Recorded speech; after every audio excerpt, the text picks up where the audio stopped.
नमस्कार मित्रांनो, आज आहे 25 मे, सकाळचे साधारण 7:30 ते 7:45 वाजलेले आहेत आणि आम्ही निघालो आहोत आमच्या शेतामध्ये। सोबत माझा मुलगा आहे, भाचा आहे। समोर मला कवठाचे झाड दिसले मित्रांनो, तर त्या झाडाखाली काही कवट पडले होते। ते कवट घेतले, छान वास येत होता। ते खायला तुरट आणि थोडंसं आंबट लागतं, पण छान फळ आहे। आणि ही माझी बहीण आणि आई आहे, समोरून येत आहेत ते आणि शेताकडे जातोय आम्ही।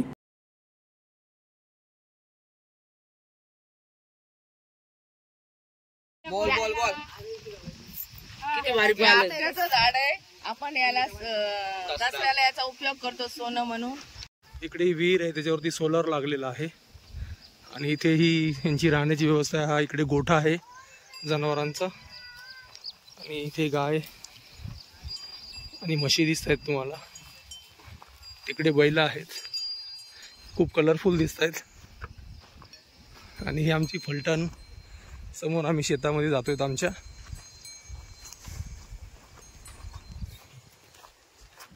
आणि हा माझा मुलगा माझ्या सोबत आहे। ठीक आहे, सगळीकडे तुम्हाला आता हिरवं दिसत असेल, पण काही वर्षापूर्वी इकडे जे होतं पाण्याची कमी असल्यामुळे सगळे अशा प्रकारचे ढेकळं वगैरे इथे नेहमी दिसायची।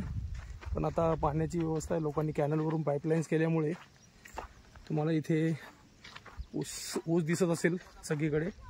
आणि हे इकडे मोसंबीचा बाग लागलेला आहे आणि समोर आमची टीम।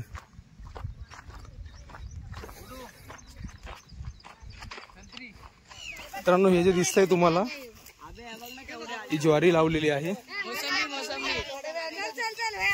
आणि हे ज्वारीचं कणीस आहे। हा, ज्वारीचं कणीस आहे। याचा उपयोग आपण भाकरी बनवायसाठी करतो। ते अजून भरलेलं नाहीये ना। 50 करोड आता 50। हे बघा, इथे ही मोसंबी लागलेली आहे, मोसंबीची झाडं आहेत। हे बघा,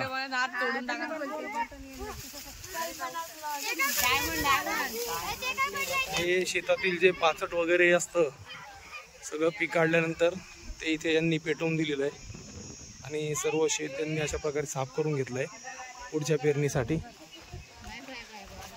हा जो रस्ता आहे ना, ज्याला दोन्ही साईडनी झाडं असतात आणि थोडासा खोलगट असतो, याला पांदी म्हणतात गावच्या भाषेमध्ये। मला वाटतं इथे मित्रांनो, हे टणटणीचं झाड आहे।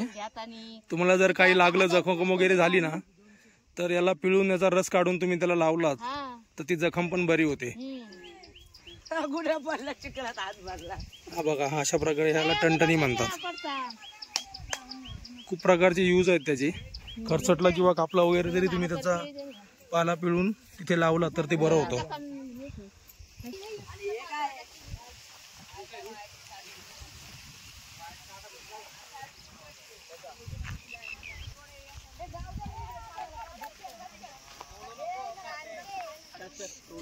कोरपडीचं झाड आहे मित्रांनो, याचे पण खूप उपयोग आहेत। आणि हे बघा, मोसंबीचा बाग, खूप साऱ्या मोसंबी जिथे आलेल्या आहेत। हे बघा, छोट्या मोठ्या मोसंबी जिथे आहेत। हा मोसंबीचा बाग आहे।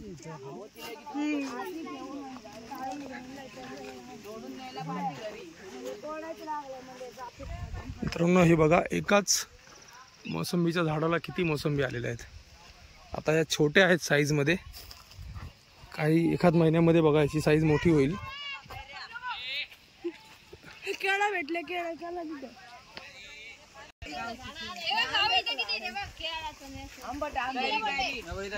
हे बघा कसे आंबे लागलेले आहेत, सध्या छोटे आहेत। आणि इथे केळी लागलेली आहे बघा, किती मोठा घड आहे बघा केळीचा।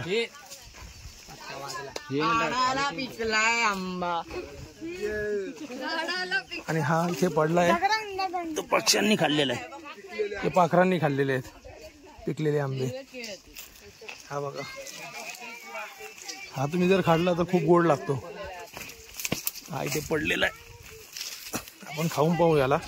मित्रांनो हे तिळ आहेत, ते कापून ठेवल्यामुळे वाळले आहेत आणि याच्यामधून हे बघा तिळ निघतात. हे बघा हे सुकलेले शेंगा आहेत ना, याच्यामधून हे अशा प्रकारचे तिळ निघतात.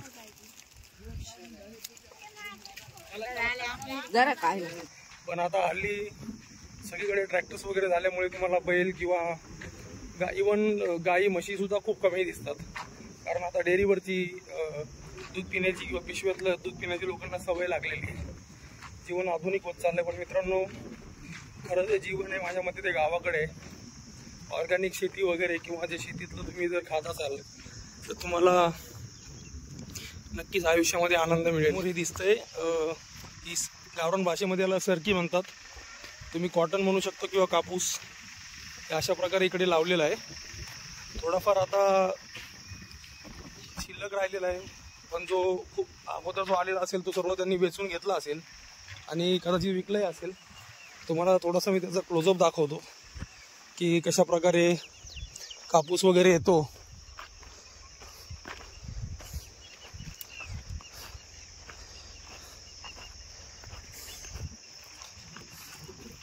हे बघा मित्रांनो, अशा प्रकारे फुलं येतात आणि या फुलांमध्ये हा अशा प्रकारे कापूस तयार होतो. आता ही फुलं छोटी आहेत, याचा हंगाम पण संपलेला आहे, पण जी शिल्लक राहिलेली झाडं आहेत त्याला आलेला आहे, त्याची सुद्धा वेचणी ते करून घेतील. हा कापूस आहे, याच्यावरती विविध प्रकारच्या प्रक्रिया करून आपल्यासाठी कपडे वगैरे तयार होतात. हे बघा आमचा ट्रॅक्टर पण शेतात आलेला आहे आणि राईडची मजा घेत आहेत सर्व आमचे चिल्लर पार्टी. अरे थांबा, गुड्डूला येऊ द्या. चला भागो भागो भागो भागो.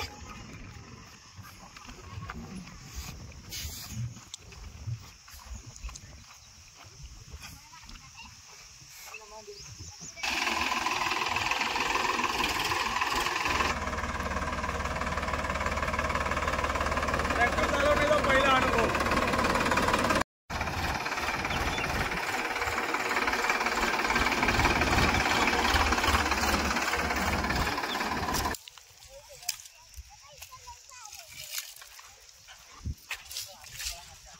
मित्रांनो त्याला एक जागा गोळा काढून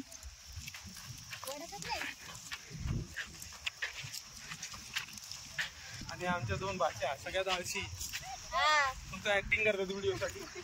आणि आमची मिसेस डोक्यावर पदर घेऊन कोरड्या.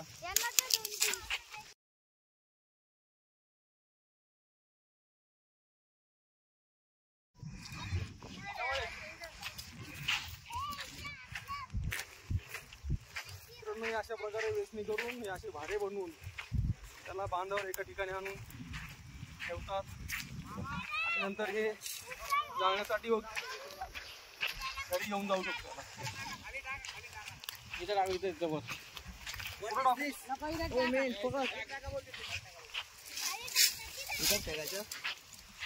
इकडे टाक. अशा प्रकारे ते भारे बनवून ठेवतात, नंतर ते जाळण्यासाठी वगैरे घेऊन जातात किंवा त्याला पेटवून देतात.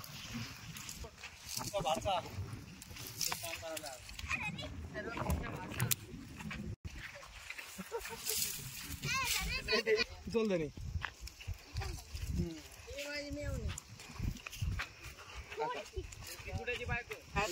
काच काय घुसला त्या पानाचा चिंक टाकतात, मग ते नंतर वरती येतं, मग आपण काढून घ्यायचं. अच्छा, काटा घुसलेल्या ठिकाणी तो टाकायचा, तो काटा वरती येतो आणि मग तुम्ही तो काढून घ्यायचा. तर मित्रांनो विविध वनस्पती आहेत, ज्या औषधी वनस्पती आहेत, त्याचं विविध प्रकारे उपयोग तुम्ही करू शकता तुमच्या आयुष्यामध्ये.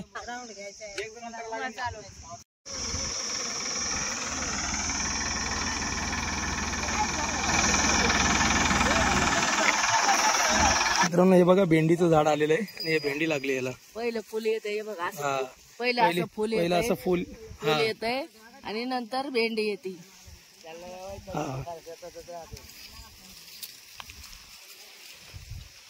चला चल ना शेती. मित्रांनो खूप गरमी असल्यामुळे पाण्याच्या हौदामध्ये त्यांनी डोकं वगैरे बुडवून डोकं पाण्याने थंड केलं आणि आम्ही निघालो पुढे. त्याचे मेथीचे लाडू बनवण्यासाठी हे डिंक वापरतो. हा जो डिंक आहे तो मेथीचे लाडू बनवण्यासाठी वापरतात. तर सगळं काही मित्रांनो निसर्गातच उपलब्ध आहे आपल्यासाठी. तर तुम्ही याला खाऊ पण शकता.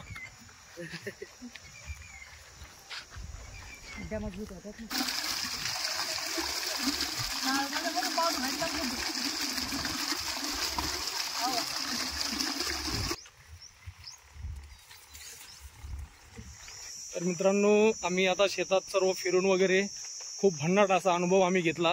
कारण साहजिकच खूप वर्षानंतर आम्ही शेतात आलो होतो. आणि हा माझा मुलगा 9th स्टँडर्डला तो फर्स्ट टाइम शेतामध्ये आला आहे. तर बऱ्याचशा गोष्टी बघितल्या ज्या तुम्हाला या व्हिडिओमध्ये दिसतील.